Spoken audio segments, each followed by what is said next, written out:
পুজোর ঠিক আগেই রাজ্যের হাজার হাজার চুক্তিভিত্তিক কর্মীর মুখে হাসি ফুটল। কলকাতা হাইকোর্ট এক ঐতিহাসিক রায়ে জানিয়ে দিয়েছে যে 2010 সালের 1 এপ্রিলের পর নিযুক্ত সমস্ত চুক্তিভিত্তিক কর্মীর বেতন নতুন বেতনক্রম অনুযায়ী বৃদ্ধি করতে হবে। এই নির্দেশের ফলে রাজ্যের বিভিন্ন সরকারি দপ্তরে কর্মরত হাজার হাজার চুক্তিভিত্তিক কর্মী উপকৃত হবেন। মঙ্গলবার বিচারপতি সুজয় পাল ও বিচারপতি স্মিতা দাসের ডিভিশন বেঞ্চ এই রায় দিয়েছে। আদালত জানিয়েছে, চুক্তির ভিত্তিতে নিয়োগ হলেও সরকারি কর্মীদের মধ্যে বেতনের বৈষম্য করা যাবে না। এর আগে সিঙ্গল বেঞ্চেও একই রায় দিয়েছিল। রাজ্য সরকার সেই রায়কে চ্যালেঞ্জ করে ডিভিশন বেঞ্চে আপিল করলেও তা খারিজ হয়ে যায়।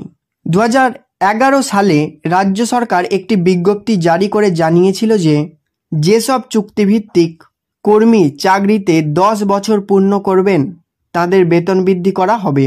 তবে সেই বিজ্ঞপ্তিতে এও বলা হয়েছিল যে 2010 সালের 1 এপ্রিলের পর নিযুক্তরা এই সুবিধার আওতায় আসবেন না।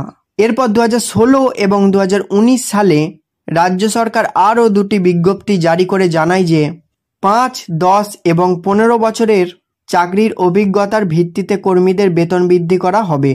কিন্তু 2010 সালের পর চাকরিতে যোগ দেওয়া কর্মীরা এই সুবিধা থেকে বঞ্চিত হচ্ছিলেন।